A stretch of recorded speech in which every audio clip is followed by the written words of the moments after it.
Dompet kulit usang itu tampak biasa saja. Tergeletak di pinggir jalan becek, di lereng sunyi wilayah Gunung Kidul. Saat malam menggigilkan tulang dan gerimis menyatu dengan kabut. Arga, lelaki muda pengangguran dari dusun Kertosono, tak pernah mengira malam itu akan menjadi titik tolak kehancurannya. Tangannya gemetar saat memungut dompet itu. Menoleh kanan-kiri, tak ada siapapun. Hanya cahaya lampu jalan tua yang berkedip, menyala dan mati seperti menahan napas terakhir. Di dalam dompet, hanya ada satu lembar uang, 100.000 rupiah, lusuh dan agak lembab. Tak ada KTP, tak ada kartu. Hanya uang. Tapi entah kenapa, uang itu terasa hidup. Arga pulang ke rumah panggungnya yang reyot di tepi ladang. Perut lapar dan pikiran kusut. Tak peduli dari mana uang itu datang, malam itu juga ia pakai untuk membeli nasi goreng dan sebatang rokok. Sisa uangnya tinggal 70.000. Ia tidur dengan perut kenyang dan hati sedikit lega. Tapi keesokan paginya, saat membuka dompet, uang itu kembali. 100.000. Utuh. Sama seperti semalam. Ia mengernyit. Tak masuk akal. Ia yakin sudah membelanjakannya. Ia coba lagi hari itu. Beli bensin, kopi sachet, rokok 2 bungkus. Pulang dengan dompet kosong. Tapi malamnya, saat hendak tidur, ia buka dompet, dan uang itu ada lagi. 100.000, selembar, persis. Arga tak bisa berhenti memikirkannya. Setiap kali uang itu dipakai, ia kembali. Selalu muncul lagi. Seperti menolak pergi. Seperti memaksa untuk digunakan. Awalnya, Arga mengira ini adalah keberuntungan aneh. Tapi setelah seminggu mencoba, membelanjakan uang itu puluhan kali, dan selalu kembali, ia mulai percaya, ini bukan kebetulan. Ini bukan rejeki. Ini sesuatu yang lain. Sesuatu yang gelap. Malam itu, saat angin dari bukit menerobos celah dinding bambunya, Arga mendengar suara. Bukan suara dari luar. Suara itu muncul di dalam kepalanya. Dingin dan licin seperti suara ular yang belajar bicara. Kau harus bayar. Ia terbangun dengan tubuh basah oleh keringat dingin. Nafasnya tercekat. Bisikan itu terus berputar di telinga. Malam berikutnya, suara itu datang lagi, lebih jelas dan mengancam. Bayar dengan darah. Seekor sapi. Tumbal pertama. Arga pucat. Ia tak punya apa-apa. Tak punya harta. Tak punya keluarga kaya. Yang ia punya hanyalah kemiskinan dan keputusasaan. Ia tahu maksud suara itu. Dan disinilah dosa pertamanya dimulai. Ia menunggu malam tergelap. Ia tahu Pak Gondo di ujung dusun punya seekor sapi tua, kandangnya tak dikunci, dan rumahnya tak berjendela. Ia membawa pisau dapur dan senter kecil, menyusup lewat ladang jagung dan masuk ke kandang yang hanya ditutup tali plastik. Sapi itu hanya menatapnya. Tenang. Seolah tahu takdirnya malam itu. Arga menangis. Tapi tangan tetap bekerja. Dengan satu gerakan tergesa, ia menyayat leher sapi itu. Darah menyembur ke tanah. Sapi itu mengeluh pelan, kemudian diam. Seolah mengikhlaskan raganya untuk dikorbankan. Ia tinggalkan bangkainya di sana. Tak ada yang melihat. Tak ada yang tahu. Dan anehnya, keesokan harinya, tak ada seorang pun yang mencari. Tak ada yang curiga. Seolah dunia ikut menutup mata atas dosanya. Malam itu, uang 100.000-nya kembali, lebih cepat dari biasanya. Bahkan sebelum ia sempat tidur, uang itu sudah ada lagi di dalam dompet. Dan sejak malam itu, suara-suara mulai datang. Ia mendengar lolongan anjing setiap tengah malam, meski tak ada anjing di dusun Kertosono. Ia mencium bau darah dari bawah lantai rumahnya. Ia melihat bayangan sapi menatap dari balik cermin. lidah menjulur dan mata melotot merah. Tapi meski takut, Arga tak berhenti menggunakan uang itu. Siapa bisa menolak uang gratis? Ia belanja apapun sesukanya. Ia seakan punya ATM tak terbatas. Tapi satu hal mengusik. Kenapa hanya 100.000? Terlalu kecil. Terlalu lambat. Ia ingin lebih. Dan malam itu, bisikan itu datang lagi. Lebih tajam. Lebih kejam. 10 juta. Kau mau? Tapi tumbalnya, darah ibumu. Arga membeku. Mulutnya tak mampu bicara. Hanya bisa berpikir, dan suara itu seolah menembus isi kepalanya. Beri kami jiwanya. Maka uangmu akan kembali 10 juta. Setiap hari. 10 juta. Mata Arga berkaca-kaca. Ia bisa beli motor dan mobil. Bisa hidup seperti raja. Bisa menginjak semua orang yang pernah menghina kemiskinannya. Tapi ibunya, perempuan renta yang tiap pagi membangunkannya dengan teh manis dan suara lirih. Perempuan yang menjual cincin emasnya demi biaya makan sehari-hari. Arga menangis malam itu. Tapi tangannya membuka dompet, dan di dalamnya, segepok uang 10 juta, entah dari mana, terselip diam. Gambar Soekarno-Hatta di atasnya seolah tersenyum, atau menyeringai. Paginya, ibunya hilang. Tak ada jejak, tak ada suara, tak ada tubuh. Dan uang itu, tetap kembali. Arga terduduk di sudut kamar, tubuhnya menggigil. Dompet itu tergeletak terbuka di lantai. Dan di dalamnya, bukan satu lembar, tapi segepok uang 100 ribuan tersusun rapi. 10 juta. Jumlah yang dulu hanya bisa ia bayangkan dalam mimpi. Tapi kini, nyata. Di hadapannya. Lahir dari darah yang tak bisa lagi ia panggil pulang. Tangannya ingin meraih uang itu. Tapi jari-jarinya bergetar. Ujung kukunya menggantung di udara. Seolah takut menyentuh dosa yang telah ia bangun sendiri. Dalam kepala, suara-suara berdengung, bukan kata-kata, tapi semacam erangan jauh dari perut bumi. Lirih, namun menusuk. Ia berdiri tertatih, keluar kamar. Rumahnya hening. Terlalu hening. Kamar ibunya terbuka, rapi tak biasa. Tikar dilipat, bantal disusun. Seperti ditinggalkan dengan sadar. Tapi ibunya tak pernah meninggalkan rumah pagi-pagi. Ia bahkan tak kuat berjalan lebih dari 20 langkah tanpa berhenti. Arga memanggil. Seli. 2 kali. Tak ada jawaban. Di meja kayu dekat jendela, ia melihat cangkir teh. Setengah penuh. Masih hangat. Aroma melati menyeruak dari permukaan airnya. Tangannya gemetar saat mengangkat cangkir itu. Ia menyesap sedikit. Manis. Terlalu manis. Seolah ibunya tahu, ini teh manis terakhir yang akan ia buat untuk anaknya. Tangis meledak dari tenggorokan Arga. Ia bersimpuh. Dadanya sesak. Tapi saat matanya kabur oleh air mata, ia melihatnya. Goresan samar di dinding bambu kamar ibunya. Hanya satu kata, ditulis dengan sesuatu yang gelap dan kental. Bayar. Ia mendekat. Menyentuh. Bas. Seperti darah yang belum mengering. Arga muntah di halaman. Semua isi perutnya tumpah.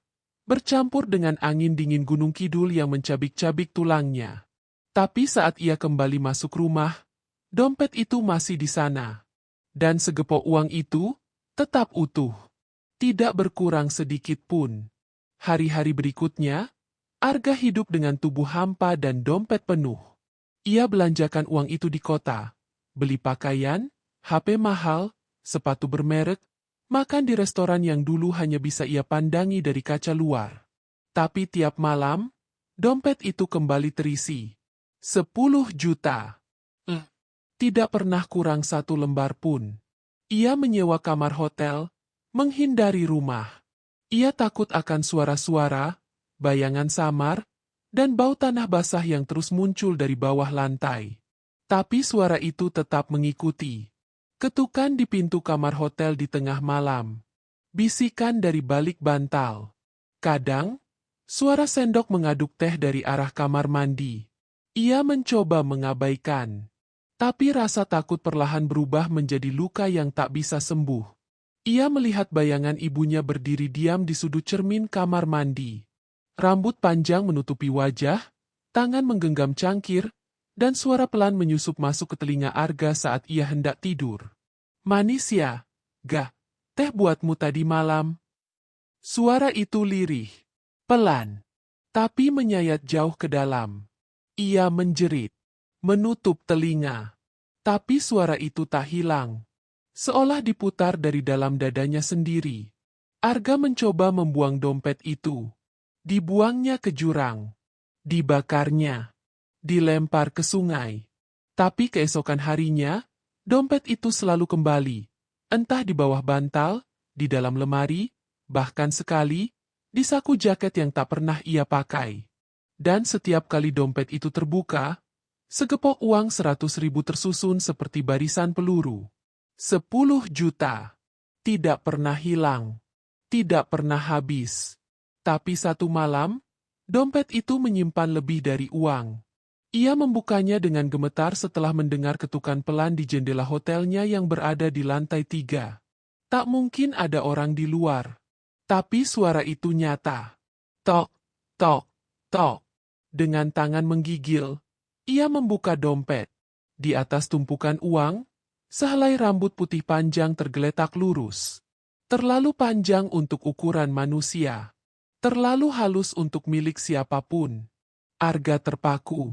Dan saat itu juga, cermin kamar berembun dengan sendirinya, meski AC menyala dingin. Di permukaan cermin itu, muncul tulisan. "Haus lagi." Arga teriak sekuatnya. Tapi tak ada suara yang keluar. Yang terdengar hanya bisikan lirih. "Teh manisnya sudah habis, Ga, tapi kami bisa buatkan lagi. Asal kau beri kami lebih banyak." Dan malam pun menggulungnya dalam mimpi buruk tanpa ujung. Arga terjebak dalam gelap yang pekat.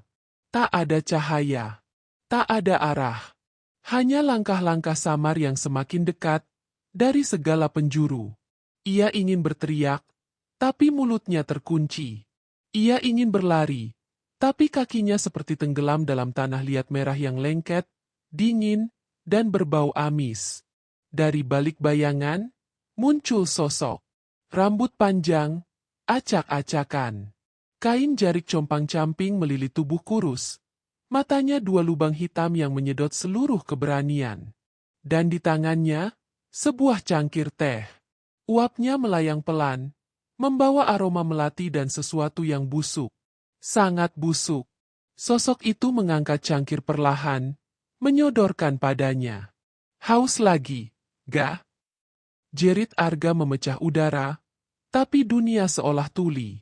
Ia terbangun dengan tubuh basah oleh peluh, menggigil, dan tubuhnya bergetar hebat. Kamar hotelnya gelap meski lampu menyala. Ia meraba saklar, tapi lampu hanya berkedip pelan. Lemah. Seolah enggan membantu. Tiba-tiba, ketukan lagi. Tok, tok, tok. Kali ini, dari arah lemari. Arga menoleh. Perlahan. Nafasnya tercekat. Lemari itu terbuka sendiri. Bunyi engselnya menjerit seperti daging disayat. Di dalamnya, dompet itu tergeletak. Terbuka. Dan seperti sebelumnya, segepok uang 100 ribuan menanti. Tapi bukan hanya itu. Di atasnya, ada satu kancing baju yang ia kenali. Kancing dari daster ibunya. Arga menjerit lagi. Ia hempaskan dompet itu ke dinding. Tapi uangnya tidak tercerai-berai. Mereka tetap menyatu. Seolah direkatkan oleh sesuatu yang tak kasat mata. Ia lari keluar kamar. Menuruni tangga hotel tanpa alas kaki, tak peduli tatapan tamu lain, tak peduli pada teriakan resepsionis. Ia hanya ingin pulang. Tapi rumahnya tak memberi rasa aman. Ketika ia kembali ke dusun Kertosono, rumah kayu tuanya berdiri seperti sarang kutukan. Pintu depan terbuka sendiri. Angin tak ada. Tapi bau melati langsung menyergap seperti tamparan keras. Dalam ruang tamu, tikar ibunya terbentang. Di atasnya, teh manis baru, hangat, menguap. Baru diseduh. Tapi siapa yang membuat? Tak ada siapa-siapa. Kamar ibunya masih kosong. Tapi di dinding, kata, bayar, kini ditulis 3 kali. Lebih besar. Lebih pekat. Seperti lukisan darah yang menolak mengering. Arga menyadari, ia tak bisa lepas. Uang itu bukan berkah, tapi belenggu. Hari-hari setelah itu, Arga seperti boneka tanpa kendali. Ia belanja tanpa sadar. Ia bahkan mulai melempar uang ke jalanan, berharap mengusir kutukan itu. Tapi dompet itu selalu kembali. Selalu berisi jumlah yang sama. 10 juta. Utuh. Dingin. Menunggu. Lalu satu malam, saat ia duduk di ruang tamu sambil menggenggam dompet dengan tangan gemetar, tulisan baru muncul di permukaan kayu meja. Mau lebih banyak? 100 juta? Arga membeku. Tangan kanannya mengepal. Kepalanya pusing. Tapi tubuhnya setuju lebih cepat dari pikirannya. Ia angguk. Seperti menjawab perjanjian yang tak terucap, seluruh lampu rumah padam. Rumah terguncang pelan. Dan dari dalam dompet, keluar suara gesekan seperti serakan uang kertas. Arga menyalakan senter ponselnya. Uang itu sudah berubah. 10 gepok uang 100 ribuan. 100 juta. Licin. Berbau tinta dan kematian. Tapi di baliknya, secari kertas muncul. Tertulis hanya satu baris. Tumbal darah sendiri. Ayah atau ibu. Pilih satu. Dunia Arga runtuh dalam sekejap. Ia terduduk. Ia ingin menolak. Tapi dadanya sesak. Seperti dicekik dari dalam. Ia menangis seperti anak kecil. Memeluk lutut. Meracau. Tapi surat itu tetap di sana. Tak terbakar. Tak bisa disobek. Seolah terbuat dari janji neraka. Malam itu, ia tak tidur. Ia hanya menatap foto ibunya yang masih tersisa di dinding. Dan entah kenapa, bayangan sang ibu di foto itu tersenyum pelan. Seolah tahu bahwa akhirnya, anak yang ia lahirkan akan membunuhnya lagi. Untuk kedua kali. Arga berteriak keras. Tapi suara yang menjawab, hanya ketukan. Tok, tok, tok. Dari dalam lemari. Leg. Dan suara bisikan dari bawah lantai. 100 juta. Ga? Asal satu lagi dari darahmu sendiri. Suara itu bergema dari bawah lantai. Seperti keluar dari perut bumi yang belum kenyang. Arga mematung. Tubuhnya dingin. Bukan karena udara malam, tapi karena rasa takut yang menusuk hingga ke sumsum. Ia menatap dompet yang kini berubah jadi benda asing. Sebuah perangkap, sebuah lubang neraka, sebuah perjanjian yang tak bisa dibatalkan. Uang itu masih di dalamnya. 10 gepok, tebal, padat, mewah, dan jahanam. Namun kini tak lagi memancarkan kemewahan. Ia melihatnya seperti melihat mayat. Dingin. Membusuk. Memanggil. Dan kertas kecil itu masih di sana. Menunggu jawaban. Tumbal darah sendiri. Ayah atau ibu. Pilih satu. Tapi ibunya sudah, ia tumbalkan. Jadi siapa lagi? Pelan-pelan, dari balik kegelapan pikirannya, satu nama muncul. Ayah. Sudah lama pria itu pergi dari rumah. Meninggalkan Arga dan ibunya hidup dalam kekurangan.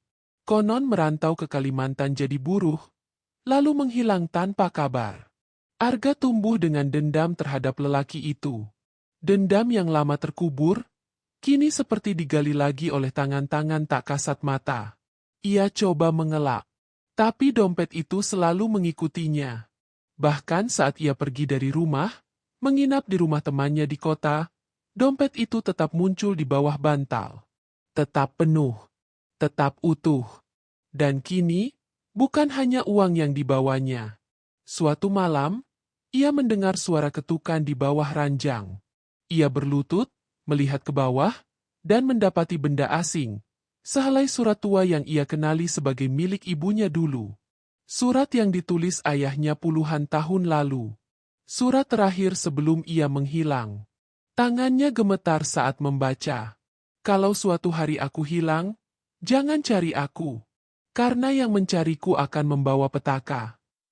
Arga tak bisa tidur malam itu. Dan ketika ia menatap cermin kamar, bayangan ibunya muncul lagi, tapi tak sendiri. Kali ini, ada seorang lelaki di sampingnya, berdiri diam, wajahnya kabur, tapi Arga tahu itu ayahnya. Dan ia berkata, "Datanglah ke tanah yang pernah aku injak. Bawa dompet itu. Aku akan menunggu." Arga terbangun dengan napas putus-putus. Tapi pagi harinya, ia tahu kemana harus pergi. Kalimantan. Tanah tempat ayahnya dulu menghilang. Ia mengumpulkan barang, naik bis, lalu kapal, dan berhari-hari menelusuri jejak kabur pria yang membentuk separuh darahnya. Di tengah hutan pedalaman, ia tiba di sebuah dusun tua, terputus dari dunia. Di sanalah ia menemukan rumah kecil reyot, bertuliskan nama ayahnya di depan pintu. Ia mengetuk. Tak ada yang menjawab. Tapi pintu terbuka sendiri. Bau tanah basah dan melati menyeruak seperti menyambutnya. Dan di tengah ruangan, seorang pria tua duduk di kursi rotan. Punggungnya membungkuk. Rambutnya putih, mata menatap kosong ke arah jendela. Tapi saat Arga masuk, pria itu bicara. "Kau datang juga, Ga?" Dunia seakan berhenti berputar. Arga berdiri kaku, seperti anak kecil yang tertangkap mencuri. Pria itu, ayahnya, tak menoleh, hanya terus menatap keluar jendela, lalu berkata lagi, "Aku tahu kau akan membawanya. Dompet itu, warisan dari perjanjian yang aku tolak dulu, tapi ibumu tidak." Dada Arga seperti diremukan dari dalam. "Ibu?" pikirnya. Apa maksudnya? Tapi ayahnya melanjutkan. Suaranya lirih, berat, seperti mencabik masa lalu yang tak ingin diingat. "Dompet itu bukan datang padamu. Itu dikirim. Karena ibumu ingin kau hidup lebih baik dariku. Tapi dompet itu selalu minta ganti." Arga menangis. Ia melempar dompet itu ke lantai. Tapi ayahnya berdiri perlahan. Tangannya tua, gemetar. Tapi sorot matanya tajam, penuh kelelahan yang menua bersama dosa. "Kalau kau ingin bebas, Ga, kuburkan aku. Di tanah merah yang sama. Tempat kau kuburkan ibumu." Arga menjerit. "Tidak." Tapi suaranya hanya membentur dinding sunyi. Ayahnya tersenyum pahit, dan perlahan tubuhnya ambruk. Ia jatuh ke lantai. Tak bergerak. Napasnya tak ada. Dan dompet itu membuka sendiri. Isinya berubah. 100 juta rupiah. Satu lembar baju ayahnya. Dan satu gulungan kecil tanah merah. Bas, masih segar. Arga terduduk. Tubuhnya limbung. Ia sadar, ini bukan soal uang lagi. Ini soal hidup yang dijadikan utang. Dan utang itu harus lunas. Arga berdiri terpaku di depan tubuh ayahnya yang tergeletak kaku di lantai rumah reot itu. Tak ada tangis tersisa, hanya detak jantung yang seolah berhenti sesaat. Bau tanah merah dari gulungan kecil itu memenuhi ruang, menyusup ke hidungnya, membuatnya mual, membuat kepalanya berdenyut hebat. Tapi ia tahu, ini bukan sakit biasa. Ini peringatan. Ia bawa jasad ayahnya kembali ke Gunung Kidul. Sepanjang perjalanan, langit seperti ikut berduka. Mendung menggantung, tak hujan, tapi seolah menahan tangis. Dan setiap malam, Arga tak bisa tidur. Mimpi buruk datang silih berganti. Mimpi ibunya berjalan di pematang sawah, membawa cangkul, mulutnya terus komat-kamit, seolah mengutuk sesuatu. Sampai akhirnya, malam keempat, Arga tiba di pekarangan belakang rumah. Tempat pertama kali ia menanam sapi curian untuk tumbal. Tempat kedua ia tanam ibunya sendiri. Tanah itu kini tak rata. Menggembung. Seperti ada sesuatu dari bawah yang ingin keluar. Dan saat ia menggali untuk menanam ayahnya, bau bangkai langsung menyergap. Tapi bukan bau busuk biasa. Ini bau darah kering, bercampur tanah, dan sesuatu yang lebih busuk dari kematian. Pengkhianatan. Tangan Arga gemetar saat menurunkan jasad ayahnya. Dan saat tanah terakhir ditimbunkan, angin berhenti bertiup. Lalu, terima kasih. Suara itu bukan dari luar, tapi dari dalam kepalanya. Suara perempuan. Ibunya. Lembut, tapi dingin. Lalu disusul suara lain. Kini kau satu dari kami. Arga menjerit. Ia berlari ke dalam rumah, menutup pintu, mengunci semua jendela. Tapi rasa dingin tak hilang. Justru semakin menyusup dari celah terkecil. Dompet itu kini tak di dalam kantong, tapi di atas meja makan. Terbuka. Isinya berubah lagi. 5 gepok uang 200 ribuan. 1 buah foto keluarganya yang sobek, hanya menyisakan dirinya sendiri. Dan sebuah potongan kuku. Panjang. Masih segar. Arga tahu, ia tidak bebas. Ia telah masuk dalam lingkaran yang tak bisa diputus. Ia pikir semua akan selesai setelah ayahnya ditumbalkan. Tapi tidak. Justru sekarang, dompet itu semakin rakus. Di malam yang sama, rumahnya bergetar pelan. Tanah merah di belakang rumah kembali menggembung. Kali ini lebih tinggi, lebih lebar, dan dari dalamnya, tumbuh bunga melati liar. Putih. Tapi Arga tahu, itu bukan bunga biasa. Itu bunga kematian. Dan dari balik jendela, ia melihat siluet 2 sosok berdiri di atas gundukan tanah. Ibunya dan ayahnya berdiri diam. Wajah mereka menghitam. Mata mereka kosong. Tapi keduanya menatap langsung ke rumah. Langsung ke dalam hatinya. Langsung ke Arga. Ia ingin berteriak, tapi tenggorokannya seperti ditahan sesuatu. Ia rebah di lantai, napas tersengal, dompet itu kini menempel di dadanya.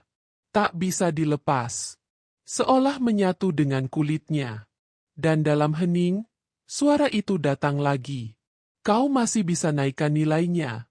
1 miliar. Tapi tumbalnya, harus kau pilih sendiri. Tangis Arga pecah. Tapi tidak ada yang mendengar. Dunia luar seolah mati.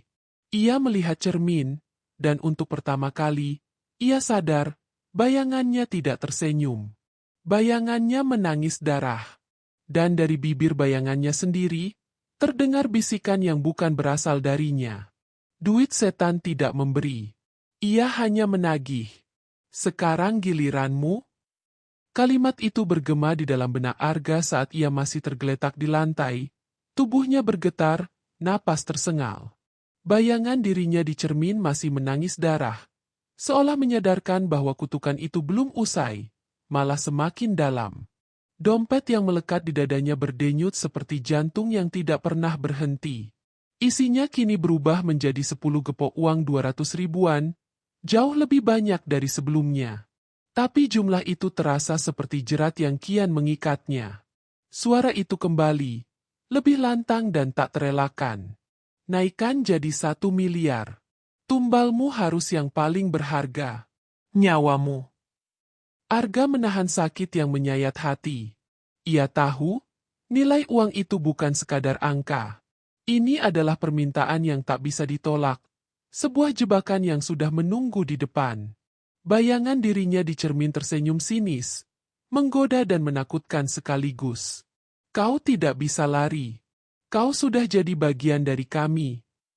Malam itu, Arga menyadari satu hal. Perang dengan duit setan baru saja memasuki babak paling gelap dan paling menakutkan.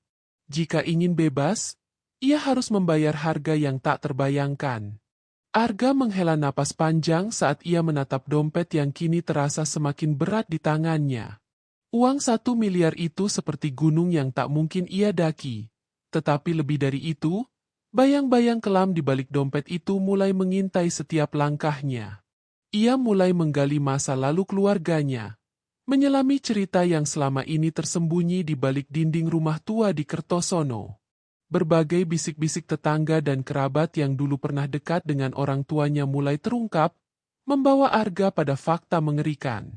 Ternyata, dompet itu bukan sekadar benda biasa, melainkan warisan pesugihan berdarah yang telah mengikat leluhur keluarganya sejak ratusan tahun lalu. Setiap generasi dibebani kutukan, yang menuntut tumbal manusia untuk mempertahankan keberlimpahan yang tak pernah berakhir. Satu demi satu, Arga menemukan nama-nama orang yang dulu jadi tumbal, termasuk orang-orang yang tak pernah ia duga.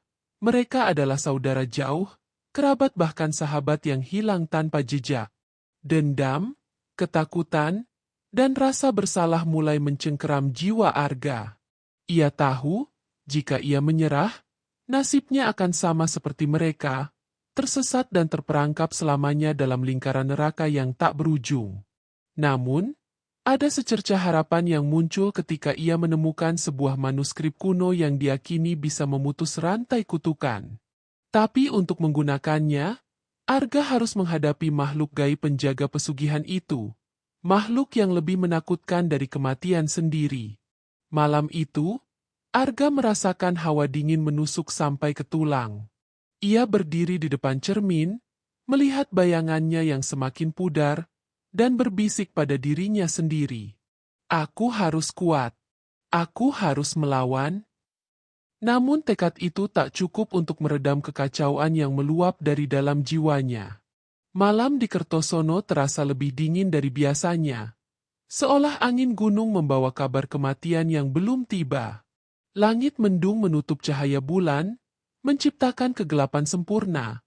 Kegelapan yang terasa seperti lubang tak berdasar tempat Arga kini tercebur tanpa bisa berenang keluar.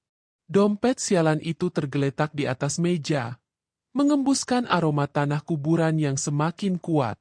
Uang dalam jumlah tak wajar terselip rapi, bukan lagi selembar-selembar seperti awal, tapi segepok-segepok yang tertata seperti susunan peti mati. Tapi kini, uang itu bukan cuma kertas. Setiap lembar menyimpan suara, jeritan, ratapan.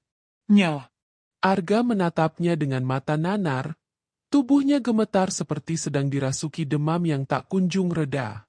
Ia tahu, jumlah 1 miliar bukan angka sembarangan. Itu adalah puncak, harga pamungkas. Dan tumbal yang diminta kini bukan sembarangan. Bukan lagi binatang. Bukan orang jauh yang tak dikenal.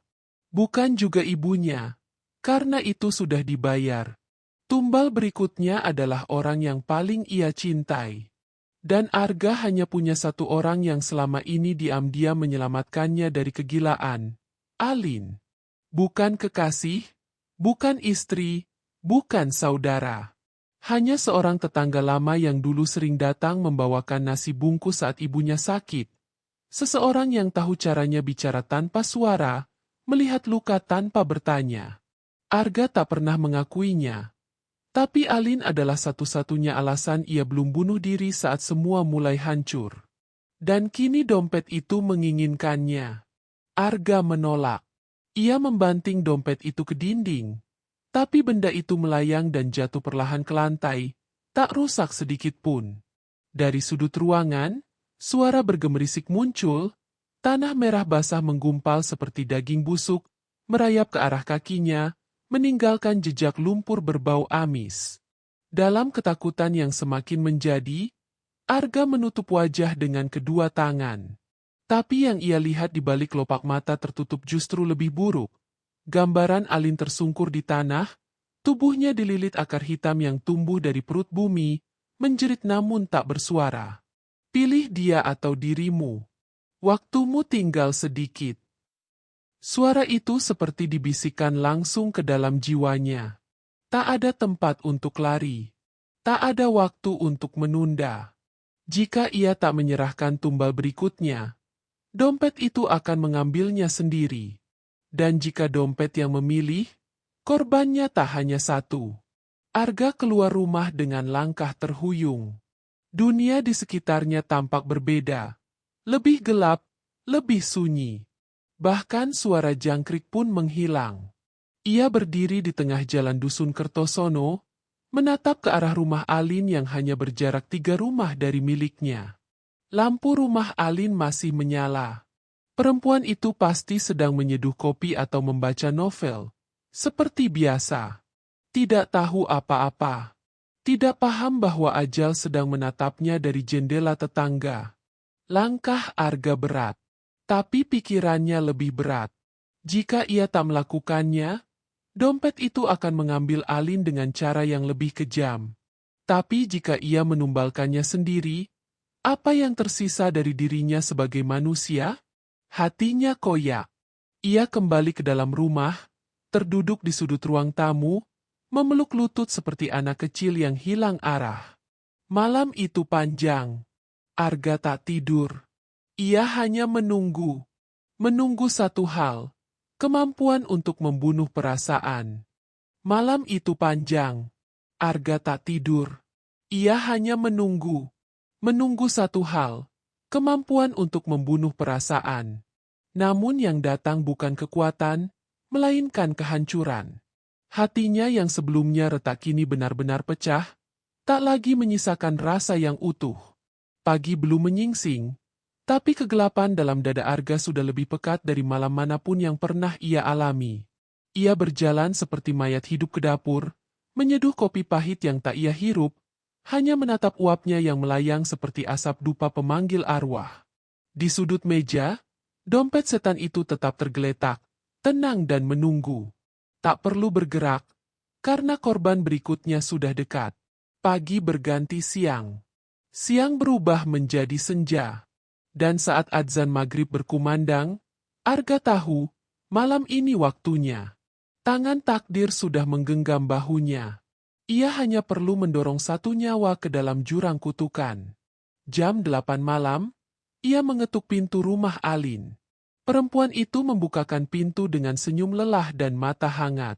Wajah yang tak tahu bahwa beberapa jam lagi bisa menjadi dingin dan kaku selamanya. Masuk, duduk dulu. Mau teh? Katanya. Arga hanya mengangguk, menyembunyikan luka dan dendam terhadap dirinya sendiri di balik senyum palsu. Ia duduk di kursi rotan ruang tamu, mengamati setiap sudut rumah itu. Dinding dengan foto-foto keluarga, rak buku yang penuh, taplak meja yang dijahit tangan. Semua terasa seperti kenangan yang akan segera dicabut dari dunia. Alin datang membawa teh. Duduk di depannya. Ia bercerita soal pekerjaan, soal mimpi buruk yang belakangan sering ia alami. Mimpi dikejar sesuatu yang tak terlihat. Sesuatu yang berbau tanah dan darah. Arga nyaris menangis, tapi menahan. Bukan karena takut, tapi karena ia benci dirinya sendiri. Karena diam-diam, ia sudah menyelipkan tanah merah dari dompet setan ke bawah kursi tempat Alin duduk. Bagian dari ritual tumbal yang harus dilakukan oleh pemilik uang. Malam semakin larut. Arga berpamitan. Alin mengantar sampai pintu dan mengucapkan terima kasih atas kunjungan tak terduga itu. Ia tak tahu bahwa barusan, seseorang telah menandai namanya di daftar maut. Tengah malam, hujan turun. Tak deras, tapi cukup membuat udara terasa seperti berkabung. Petir menyambar jauh di atas gunung kidul. Arga terjaga, berdiri di depan jendela, memeluk tubuhnya sendiri. Dan saat jam dinding berdentang 3 kali, suara itu kembali. Tumbal diterima. Arga tak merasakan lega. Tak ada bahagia. Hanya kosong. Paginya, kabar menyebar ke seluruh dusun. Alin ditemukan tewas di tempat tidurnya, wajah pucat, mata terbuka menatap langit-langit, tangan menggenggam tanah merah. Tak ada tanda kekerasan. Tak ada suara semalam. Hanya kematian yang datang seperti pencuri, mengambil sesuatu yang tak bisa dikembalikan. Dan Arga tak menangis. Tapi di dalam, ia sudah mati lebih dulu. Kematian Alin bukan sekadar kehilangan. Itu adalah pukulan terakhir yang memisahkan Arga dari kemanusiaannya. Ia hidup, iya, tapi tubuhnya hanya wadah kosong, berjalan dan bernapas tanpa rasa, tanpa arah. Di balik tatapan matanya yang kosong, bersemayam sesuatu yang lebih gelap dari rasa bersalah, pengikhlasan terhadap kejahatan. Dompet itu kini tak lagi tersembunyi. Ia letakkan di meja makan, terbuka lebar, seolah menjadi pusat semesta kecil yang perlahan-lahan memakan seluruh isi rumah. Segepok uang baru kembali muncul. Bersih, harum, rapi, tapi kini tiap lembar menyimpan bayangan. Arga melihat wajah-wajah yang telah ia korbankan. Sapi curian yang terkulai di sawah, ibunya yang membeku di ranjang, Alin dengan mata kosong menatap langit-langit. Namun uang itu tetap ada. Tak pernah habis. Tak pernah kotor. Arga sudah tak membelanjakannya untuk hal-hal remeh. Kini ia membeli rumah, mobil, tanah, emas. Namanya mulai dibicarakan sebagai orang muda paling sukses di Gunung Kidul. Namun tak seorang pun tahu bahwa di balik pintu rumah mewahnya, aroma tanah kuburan tak pernah benar-benar pergi. Sampai pada suatu malam, saat hujan deras mengguyur dan petir meledakkan langit seperti neraka pecah di atas dusun, dompet itu bergetar sendiri. Tak lama kemudian, muncul secari kertas dari sela-sela uang. Kertas itu kuning kecoklatan, tulisannya seperti tercetak darah kering. Tumbal terakhir, jiwamu sendiri. Arga terdiam. Ia tertawa, lalu menangis. Karena kini ia mengerti satu hal, tak ada transaksi gratis dengan setan. Tak ada batas jumlah uang yang bisa menyelamatkanmu dari bayaran akhir. Seluruh harta itu ternyata bukan miliknya. Hanya pinjaman untuk membeli waktu sebelum dirinya sendiri menjadi milik sang pemilik dompet. Dan jiwanya bukan lagi milik Tuhan. Ia telah menjualnya, sepotong demi sepotong, setiap kali ia mengiyakan syarat darah. Tak lama setelah membaca pesan itu, Arga mulai melihat hal-hal yang tak seharusnya ada. Bayangan Alin berdiri di sudut kamar, memanggil tanpa suara. Ibunya duduk di ruang tamu, wajah pucat dan membusuk, menyeduh teh tanpa air. Sapi-sapi tanpa kepala berlarian di halaman. Malam demi malam ia tak bisa tidur. Karena tiap kali memejamkan mata, ia terbangun di tempat yang sama. Gundukan tanah merah, salib kayu tua, dan tawa melengking dari dalam dompet yang tak pernah habis. Dompet itu kini hidup, bernapas, bahkan berbicara. Sudah waktunya kau ikut. Arga mencoba membakar dompet itu. Tapi api padam seketika. Ia menenggelamkannya di sumur belakang rumah. Tapi dompet itu kembali ke meja makan saat fajar menyingsing. Ia mencoba bunuh diri. Tapi ketika tubuhnya tergantung di tali tambang, tali itu putus. Pisau yang ia arahkan ke dada justru meleset dan menusuk lantai. Bahkan kematian pun menolak Arga. Karena jiwanya belum lunas dibayar. Dan malam terus datang. Semakin pekat. Semakin dalam. Hanya satu jalan tersisa. Arga harus menghadapi makhluk pemilik dompet itu. Bertemu langsung, dan menawar kembali keberadaan dirinya. Namun, adakah yang bisa menawar kepada iblis tanpa kehilangan segalanya? Jawabannya datang dalam bentuk mimpi. Atau mungkin mimpi itu hanyalah bayang-bayang dunia gaib yang mulai menyeret Arga ke dalamnya. Dalam tidur yang akhirnya datang setelah 3 malam terjaga, Arga terbangun di sebuah tempat asing. Hutan tua yang tanahnya merah pekat. Pepohonannya menghitam dan langitnya tak pernah cerah. Di tengah hutan itu berdiri sesosok makhluk tinggi besar. Tubuhnya berbalut kain kafan lusuh yang terburai oleh angin. Wajahnya tidak tampak, tapi suara napasnya berat dan dingin, seperti menyedot seluruh panas dari dunia. Itulah pemilik dompet. Makhluk itu duduk di atas tumpukan dompet-dompet lain. Ribuan, mungkin jutaan. Semua bekas korban yang pernah menandatangani kesepakatan kutuk itu. Di sekelilingnya, wajah-wajah tersiksa bertebaran di udara, melayang dalam jeritan tak bersuara. Arga melangkah mendekat. Aku ingin menawar, katanya dalam hati. Tapi suara itu tak keluar. Lidahnya keluh. Tubuhnya berat. Makhluk itu tidak menjawab. Ia hanya mengangkat satu tangan kurus berkerangka, menunjuk ke dada Arga sendiri. Dan seketika, tubuh Arga merekah.